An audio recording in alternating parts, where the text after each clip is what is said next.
Namaskar, I'm Sahil and you are watching Discover Rajasthan. Know your beautiful Rajasthan and Rajasthani culture and secure your government job with me. तो welcome in discover Rajasthan. तो last lecture में हमने ये देखा था कि अंतःप्रवाह की नदियाँ कौन कौन सी है और उनमें से जो प्रमुख नदियाँ हैं वो अंतःप्रवाह की हमें पढ़नी थी। तो हमने घग्गर नदी को के बारे में कंप्लीट कर लिया था कि उसके जो मेन उसमें याद रखने वाले बहाव क्षेत्र को क्या कहते हैं, प्लस में कौन कौन से ज़िले उसके अंतर्गत आते हैं बहाव क्षेत्र के। और जो नेक्स्ट हमारी है वो है बाणगंगा नदी।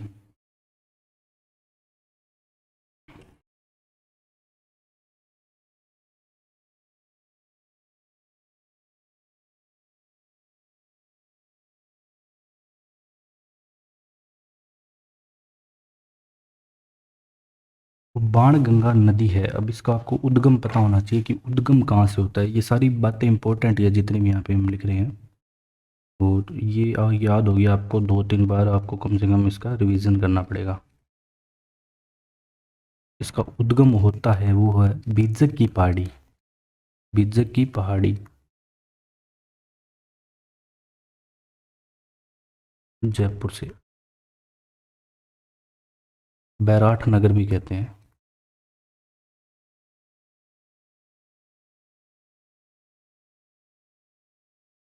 और जो बाणगंगा है इसे और क्या कहते हैं, अन्य नाम, अन्य नाम में आता है इसे अर्जुन की गंगा भी कहते हैं, क्योंकि यहाँ पे महाभारतकालीन भी साक्ष्य मिले हैं। और यहाँ पे बाणगंगा तो कहते कहते हैं, और इसे रुंडित नदी भी कहते हैं। ये नाम याद रखने वाला है, ठीक है। और जो बाणगंगा नदी है वैसे तो इसे के अंतः प्रवाहित नदी नहीं माना जाता, लेकिन आज के टाइम में ये अपना जल पूर्णतः चंबल में नहीं, जैसे पहले क्या है कि ये अपना जल यमुना तक ले जाती थी पूर्व में, और वर्तमान में इसके भाव क्षेत्र में अतिक्रमण कर लिया गया है, तो इसीलिए अंतःप्रवाह वाली नदी है प्रेजेंट के हिसाब से। वैसे आपको मैंने बताई थी 7 ही आएगी अंतःप्रवाह वाली नदियों में मुख्य रूप से देखें तो, ठीक है। बाकी लेकिन इन नदी के बारे में तो अपने को पढ़ना है, तो इन ये दोनों में काउंट हो जाएगी आपके बंगाल के अफवाह अंतर्गत अंतर्गत भी ये नदी आ सकती है, तो ये आपको ध्यान रखना है, ठीक है। तो इसके बहाव क्षेत्र को क्या कहते हैं, बात आती है। तो बाणगंगा नदी के बहाव क्षेत्र को ताला कहते हैं। ये भी बहुत इंपॉर्टेंट क्वेश्चन है, ताला किसे कहते कि बाणगंगा नदी के बहाव क्षेत्र को क्या कहा जाता है, ताला कहा जाता है। तो इसलिए हम इसे ताला नदी भी कह देते हैं कई बार, तो ये ऊपर लिख लेते हैं अपने, तो इसे ताला नदी भी कह देते हैं।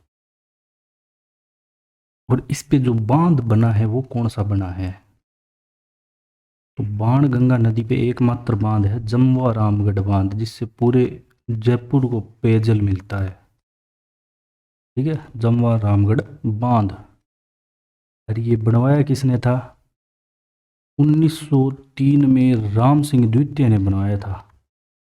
जो राजा थे आमेर के, राम सिंह द्वितीय, इन्होंने बनवाया था, ठीक है। और पेयजल बांध से जयपुर को मिलता है, मैंने बता ही दिया। और इसकी लंबाई जो मानी जाती है वो 380 किलोमीटर मानी जाती है।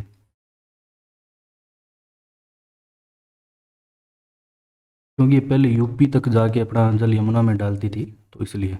और इस नदी के किनारे सभ्यता कौन सी बसी है, सबसे इंपॉर्टेंट क्वेश्चन ये है कि सभ्यता कौन सी बची है। तो विराट नगर या विराट सभ्यता,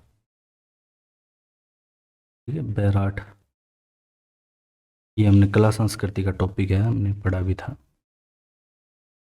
इसके बाद अगर हम आगे देखें तो इसकी विशेषता में राजस्थान की एकमात्र ये ऐसी नदी है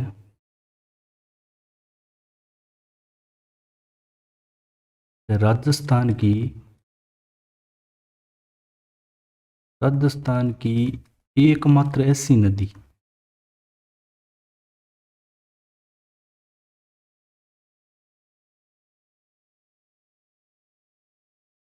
जो अपना जल सीधा सीधा यमुना में ले जाती थी या है, कुछ भी लिख सकते हो आप। जो अपना जल सीधा यमुना में ले जाती थी, ले जाती है भी लिख दो आप, ऐसे करो, ठीक है। और यमुना में मिलन कहाँ होता है इसका, ये भी आपको ध्यान रखना है, ठीक है। तो यमुना में मिलन किस जगह है? फतेहाबाद उत्तर प्रदेश में। एक फतेहाबाद हरियाणा में भी है, वो याद मत रख लेना। फतेहाबाद, फतेहाबाद यूपी वाला, उत्तर प्रदेश। क्योंकि फतेहाबाद हरियाणा वाले में तो ऐसे नहीं, यमुना नदी बहती हुई नहीं है। अब मुख्य जो इम्पोर्टेंट बात आती है, भाव के जिले कौन कौन से हैं। भाव के जिले तीन ही जिले हैं। और जो हमने घग्गर नदी पर पढ़ी थी उसमें कितने जिले हैं? दो जिले मात्र, गंगानगर हनुमानगढ़, ठीक है। तो भाव के जिले जयपुर, दौसा और भरतपुर, ठीक है। ये तीन जिले हैं, जयपुर, दौसा और भरतपुर। तो पूर्व में ये नदी माना जाता था कि अपना जल बंगाल की खाड़ी के अंतर्प्रवाह क्षेत्र के अंतर्गत, मतलब अपना यमुना तक ले जाती थी, तो इसलिए बंगाल की खाड़ी के बाद अंतर में सम्मिलित किया जाता था, ठीक है। ये बात आपको पता होनी चाहिए। अब ये हमारी जो बाणगंगा नदी है ये कंप्लीट होती है, हम लूनी पढ़ेंगे, लेकिन हम पहले देख लेते हैं इसका मैप में अपवाद क्षेत्र कौन सा है, कैसे अपना जल ले जाती है। तो ये देख सकते हैं आप, तो ये जयपुर से, जयपुर, दौसा, भरतपुर तीन जिले हैं। तो देखो, जयपुर, दौसा, भरतपुर, ये है बस इसका इतना भाव क्षेत्र है,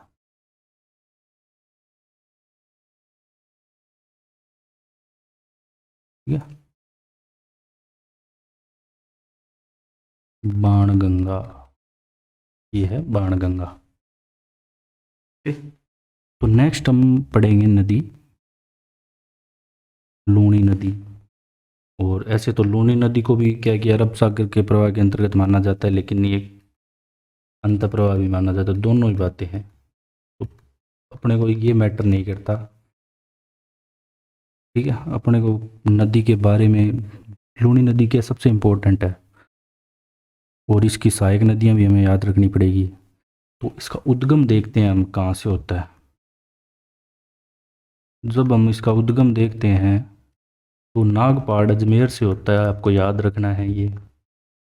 नाग पहाड़ अजमेर से लूनी नदी का उद्गम होता है, ठीक है।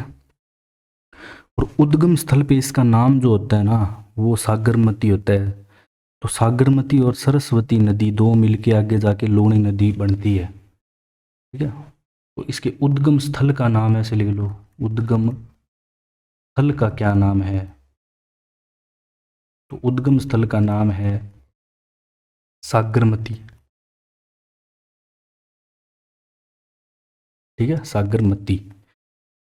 पुष्कर की पहाड़ियों से निकलती है सरस्वती नदी, एवं यदि पुष्कर से सागरमती नदी में मिल जाती है, ठीक है, पुष्कर में, पुष्कर की पहाड़ियों से कौन सी नदी निकली? सरस्वती। और पुष्कर में ही ये सागरमती से मिल गई सरस्वती, तो दोनों आपस में मिलकर एक धारा का निर्माण करती है। तो इस धारा को लूणी के नाम से जाना जाता है, ठीक है। वेदों में इसे लवणवती कहा गया है। तो आप ऐसे लिख सकते हो कि लूणी कब बनी है, लूणी कब। देखो यहाँ से जैसे पुष्कर की पहाड़ियों से निकली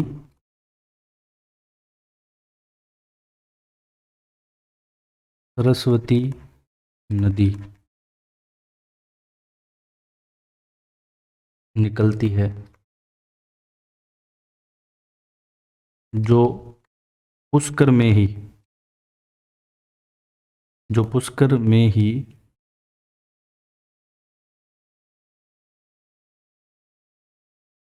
सागरमती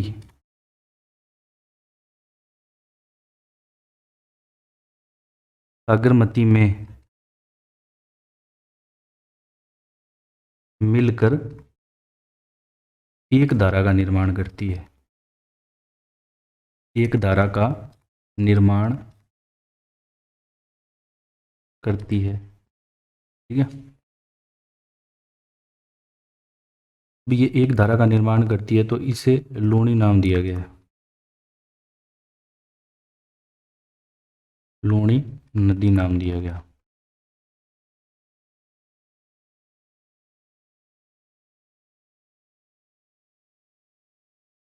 अब वेदों में इसे क्या कहा गया? वेदों में जो नाम मिलता है वो मिलता है, आसान सा ही है ये तो, लवणवती।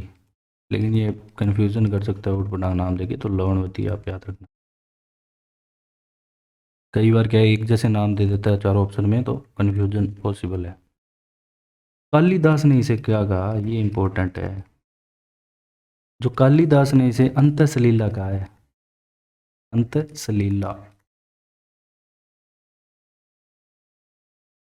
और इसके क्या नाम है, अन्य नाम बहुत सारे हैं लूणी नदी के अन्य नाम, हम देखते हैं। अन्य नाम, मारवाड़ की गंगा। ठीक है, मारवाड़ की गंगा, क्योंकि ये मैक्सिमम मारवाड़ क्षेत्र में बहती है। और मरु गंगा, वो क्योंकि ये अर्ध शुष्क प्रदेश और शुष्क प्रदेश को कवर करती है मुख्य रूप से। और रेगिस्तान की जीवन रेखा। ठीक है, रेगिस्तान की जीवन रेखा। मरुआसा, सागरमती, ये इसके नाम हैं। और इसकी विशेषता क्या है कि ये पश्चिमी राजस्थान की सबसे लंबी नदी है। पश्चिमी राजस्थान की सबसे लंबी नदी। पश्चिमी राजस्थान की सबसे लंबी नदी है ये।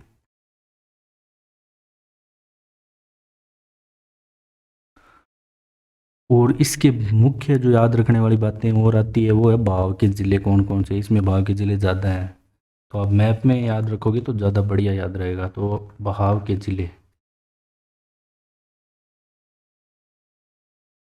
जब हम देखते हैं बहाव के ज़िले, तो इसमें आता है सबसे पहले अजमेर से निकलती है।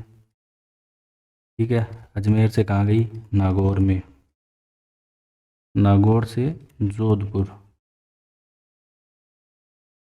जोधपुर से पाली, पाली से बाड़मेर,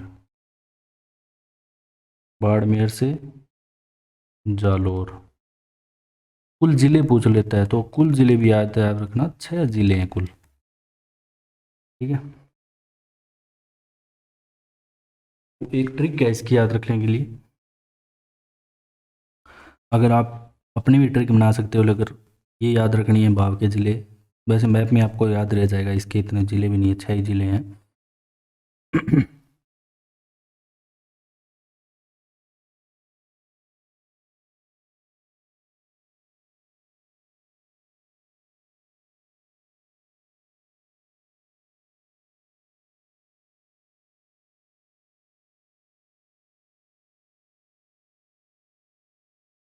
तो अभी मैप में देख लेते हैं एक बार पहले इसको।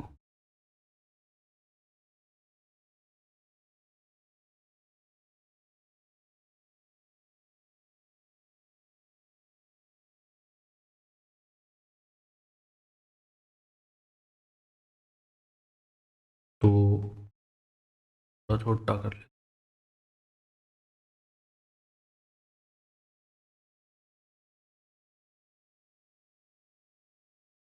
तो ये देखो यहाँ से अजमेर ये रहा। अभी यहाँ पे मैंने कोई फिक्स जगह नहीं लिया, नागपाड़ अजमेर को मानना है, सिर्फ अपने को ज़िले याद रखने हैं। तो अजमेर से ये गई नागौर में। ठीक है, अजमेर से नागौर। अब ये, ठीक है, नागौर।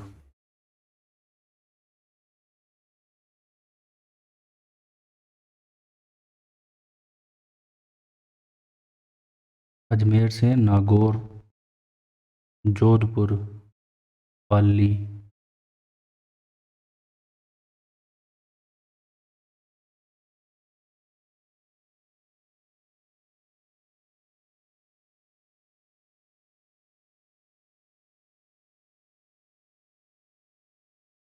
अजमेर, नागौर, जोधपुर, बाड़मेर और जालोर। पाली भी है इसमें, यहाँ से होके जाती है, मतलब इसको अपने ऐसे बना सकते हैं, थोड़ा सा ऐसे। हाँ, तो 6 ज़िले आपको बस याद रखने हैं। ठीक है, वो 6 ज़िले कौन से हैं? अजमेर, पाली, जोधपुर, बाड़मेर, जालोर, नागौर, सॉरी, नागौर भी है, अजमेर, नागौर, जोधपुर, पाली, बाड़मेर और जालोर। बिल्कुल देख लो, ये सटे हुए हैं 6 ज़िले, आप मैप में देखोगे तो आपको याद हो जाएगा आराम से, देखो बिल्कुल, आप बिल्कुल एकदम चिपे हुए हैं। ठीक है, तो इसकी एक ट्रिक है, वो मैं आपको बता देता हूँ याद रखने की। पीएनबी में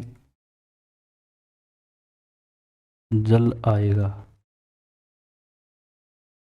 कब? आज।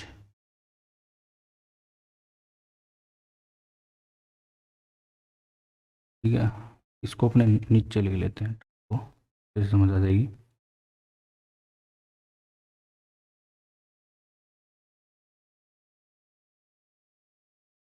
पीएनबी में जल आएगा आज। ये क्या है, कितने जिलों से निकलती है लूनी नदी, उसकी ट्रिक है। तो पी से हो जाएगा आपका पाली, एन से हो जाएगा आपका नागौर,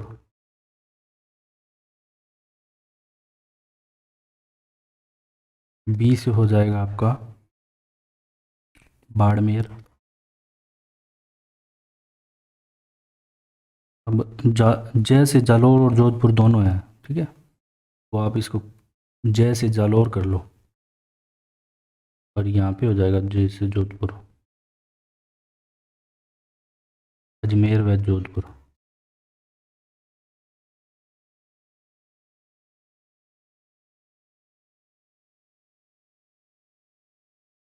अब इसके बहाव क्षेत्र को क्या कहते हैं? ठीक है, संपूर्ण, तो बहाव के क्षेत्र को इसमें दो दो हिस्सों में बांटा गया है।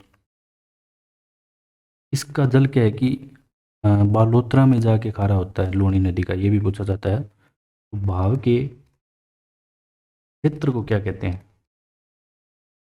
तो इसका संपूर्ण क्षेत्र है ना, इसे तो हम कहते हैं गोडवार, गोडवाड़ भी कहते हैं, या गोडवार भी बोल देते हैं, गोडवाड़ प्रदेश, और इसे गोडवार प्रदेश भी बोलते हैं। और जालोर में इसे क्या कहते हैं? जालोर में बाव के क्षेत्र को, जालोर में ऐसे आएगा क्वेश्चन कि लूणी नदी के बाव क्षेत्र को क्या कहते हैं? लूणी नदी के बाव क्षेत्र को क्या कहते हैं? तो उसे कहते हैं नेहड़। क्या कहेंगे? नेहड़।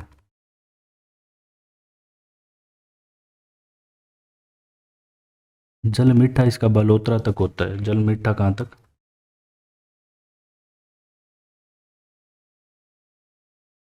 बालोतरा तक, बालोतरा बाड़मेर में है, उसके बाद का रहा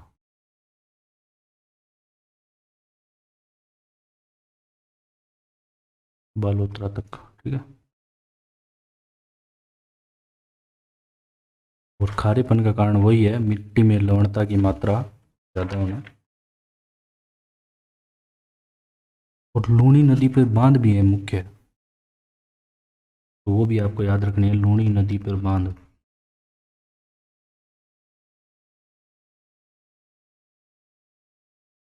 वो यहाँ पे जो बांध है वो एक तो है जसवंत सागर,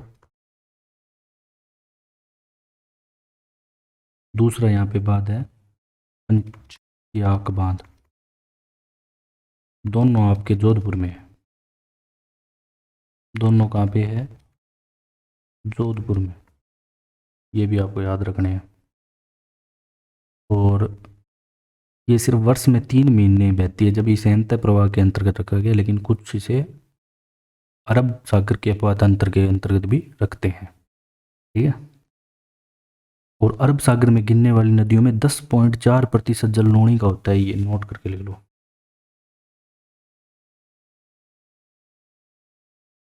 अरब सागर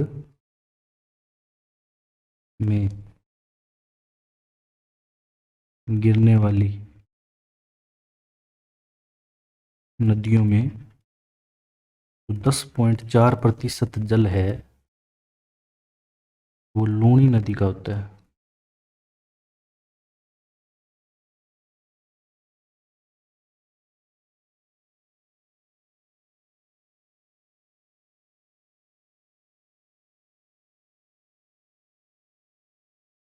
अभी इसे हम थोड़ा डायग्राम में और देख लेते हैं।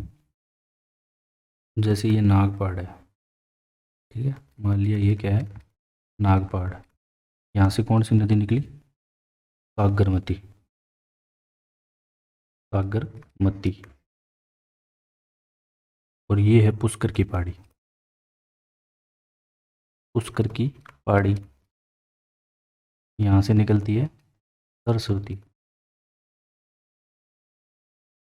तो ये पुष्कर में ही मिल जाएगी यहाँ पे। तो सागरमती और सरस्वती कहाँ पे मिलती है? पुष्कर में मिलके लूणी का निर्माण करती है। ठीक है, लूणी नदी।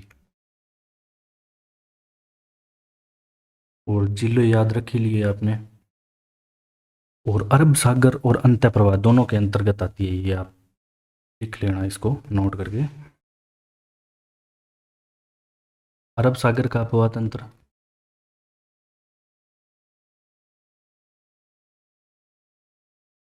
वह अंतः अपवाह तंत्र,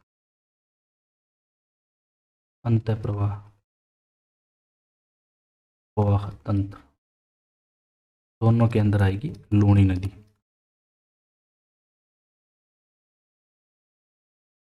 अब लूणी की जो सहायक नदियां हैं वो देखेंगे हम।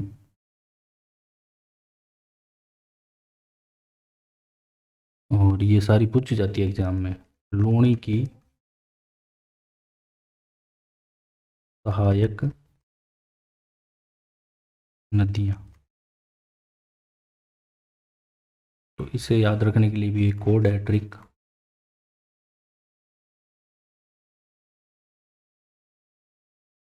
खाल से बनाकर साकी जोर से मत बजाओ।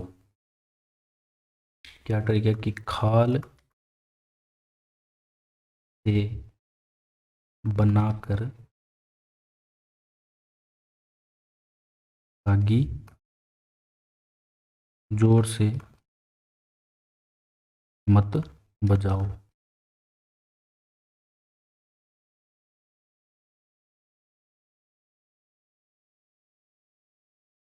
तो हम इसे अब लिखते हैं, इम्प्लीमेंट करते हैं इसको।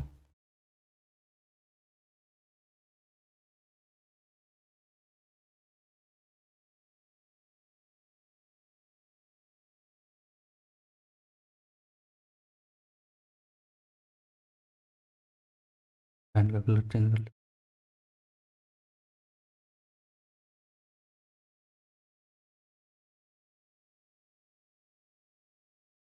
यहाँ पे हो जाएगा कोड,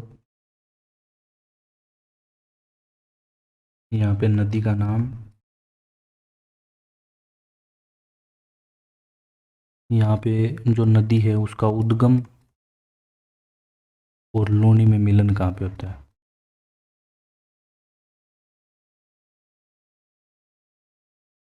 ठीक है। तो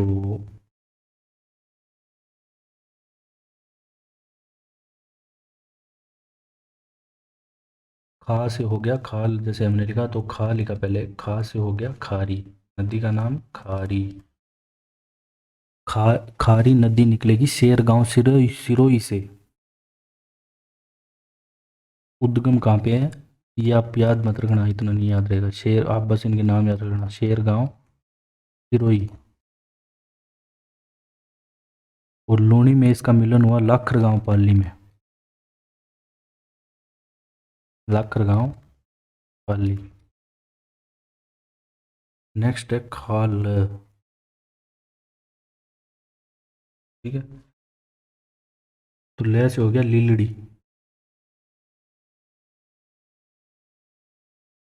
ये आप ट्रिक 2-3 बार पढ़ोगे तो आपको याद हो जाएगी, ठीक है। नदी का नाम हो गया लीलड़ी, लीलड़ी निकली है सोजत।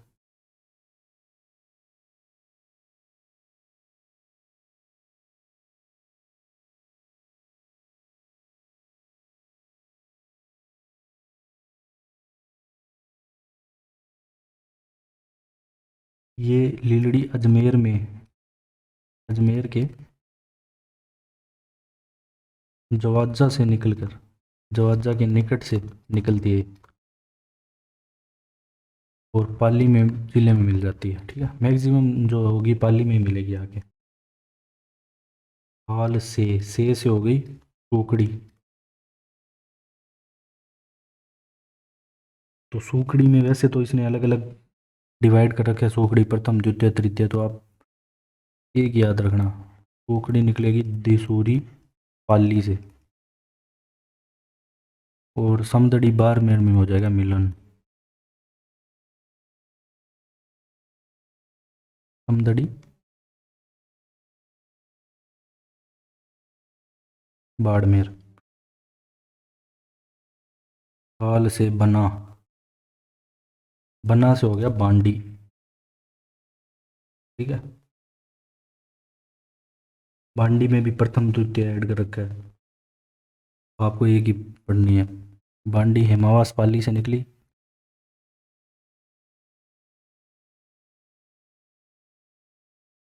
और साथला गांव जोधपुर में मिल जाएगी ये।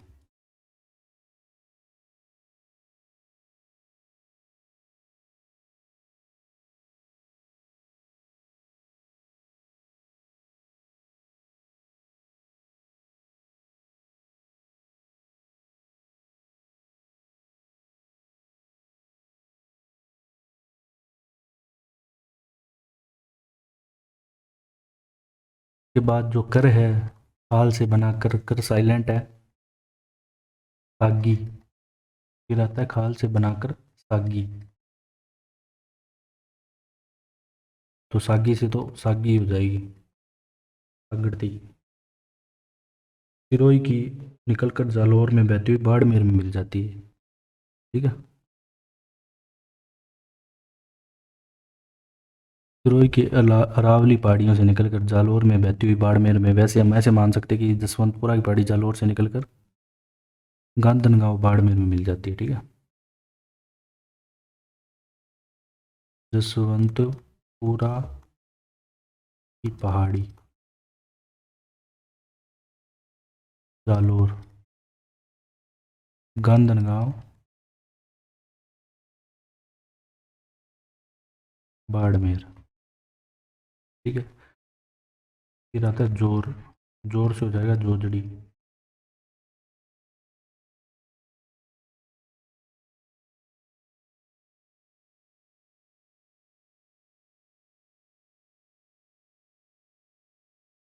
ये नागौर से निकलकर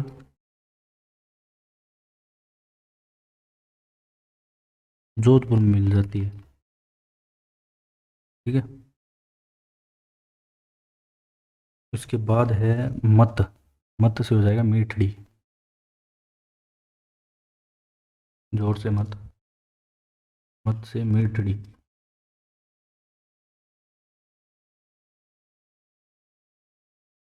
मीठड़ी पाली तहसील की अरावली पहाड़ी से, पाली तहसील में अरावली पहाड़ी।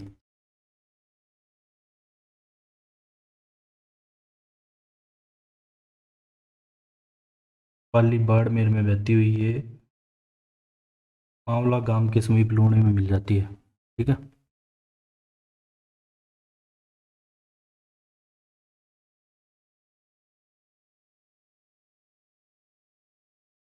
पवाला गांव।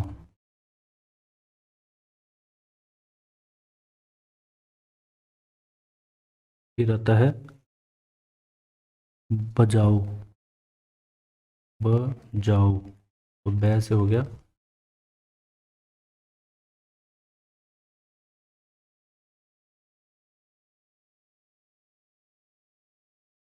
इसको अलग पढ़ना है आपको, बै जाओ, तो इसमें जय का उपयोग करके इसको जवाई मानना है, ठीक है, जवाई।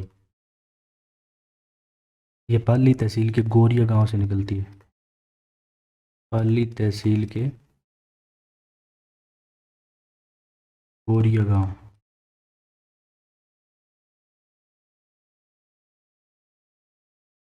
गोरिया गांव से निकलती है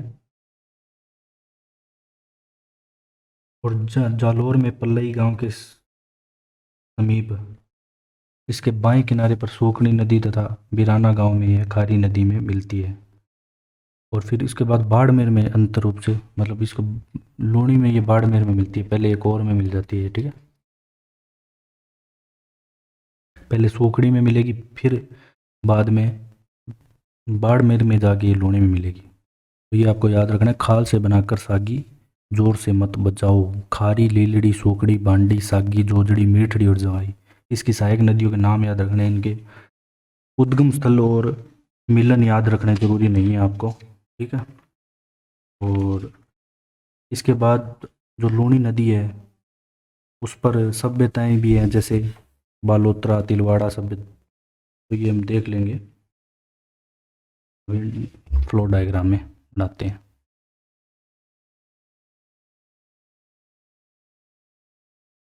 ये कि आप खुद बनाओगे तो आपको ज़्यादा याद रहेगा बार बार,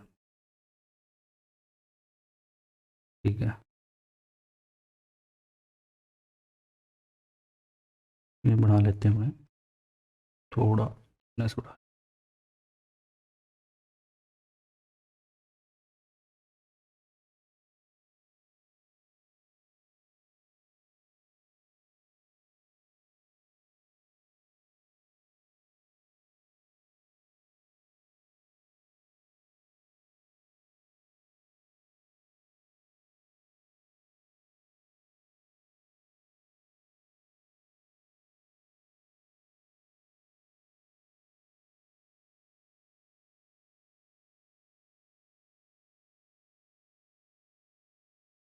ठीक है, ये बंद कर दिया वैसे मैंने पूरा इसको। और यहाँ पे है नाग पहाड़, ये पहाड़ मान लो।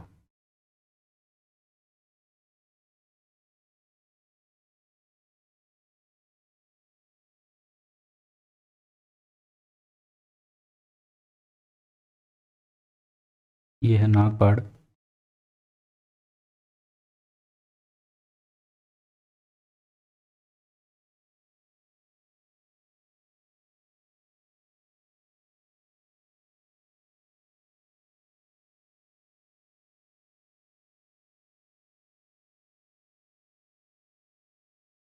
ठीक है, नाग पहाड़ से इसमें सिर्फ, हाँ, एक क्वेश्चन ये भी आता है कि एक ही नदी है जो विपरीत दिशा से इसके साथ मिलती है, वो है जोजड़ी नदी, बाकी सब एक साइड से मिलती है। ऊपर से हम देख लेते हैं पहले, यहाँ से निकली नागपाड़ से सागरमती, और जो कि यहाँ पे जो नदी है कौन सी, सरस्वती।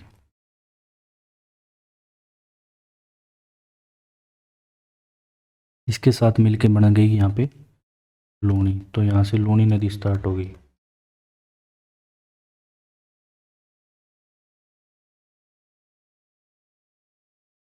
और इसके जो दाईं ओर से मिलेगी यहाँ पे जोजड़ी नदी, उससे पहले यहाँ पे मिलेगी मीठड़ी,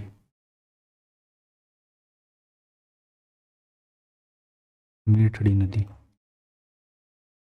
और जो दाईं ओर से मिल रही है एकमात्र नदी है वो है जोजड़ी, ठीक है। तो जोजड़ी आप ध्यान रखना, पाडलू नागौर से निकलती है। और इसके बाद मीठड़ी के बाद यहाँ पे मिलती है लीलड़ी नदी,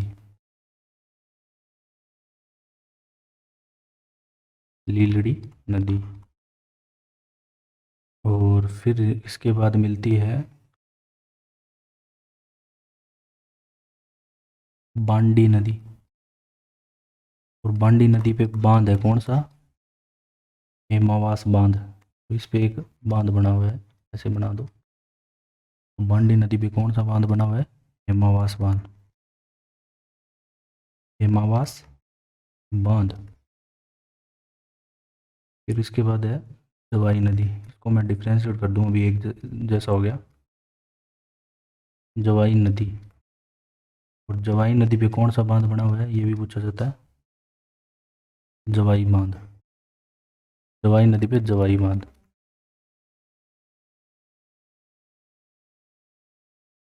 के बाद आता है सोकड़ी नदी, सोकड़ी पे बना हुआ है बांकली बांध। ये कौन सी नदी है, सोकड़ी, सोकड़ी नदी पे हो गया बांकली बांध, यहाँ पे बांध बना दिया। के बाद है सागी नदी, और यहाँ पे क्या है, बालोतरा में, बालोतरा इस नदी के किनारे बसा हुआ है, लूणी नदी के किनारे, ऐसा पूछा जाता है।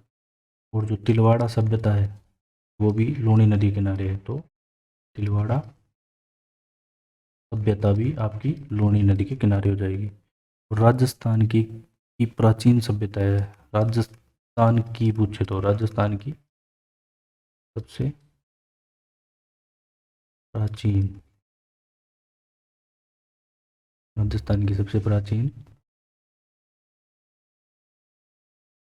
सभ्यता, ठीक है। अभी मैं डिफ्रेंशिएट कर देता हूँ, इसमें आपको कंफ्यूज होगा क्या।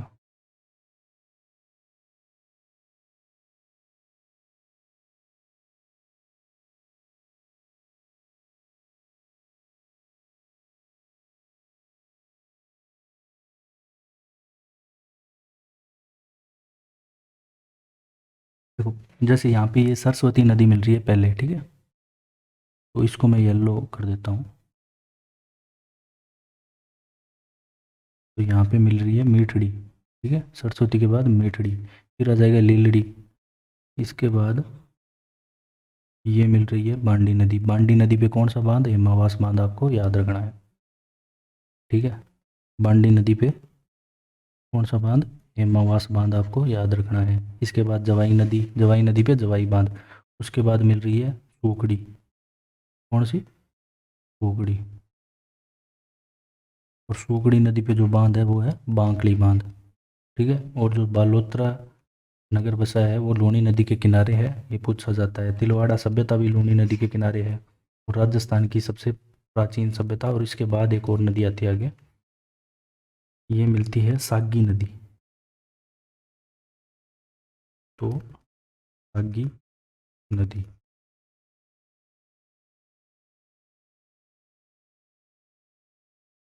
तो ये था एक प्रकार से डायग्राम जिसमें पता लगता है कि ये सहायक नदियाँ कैसे मिलती है, ठीक है।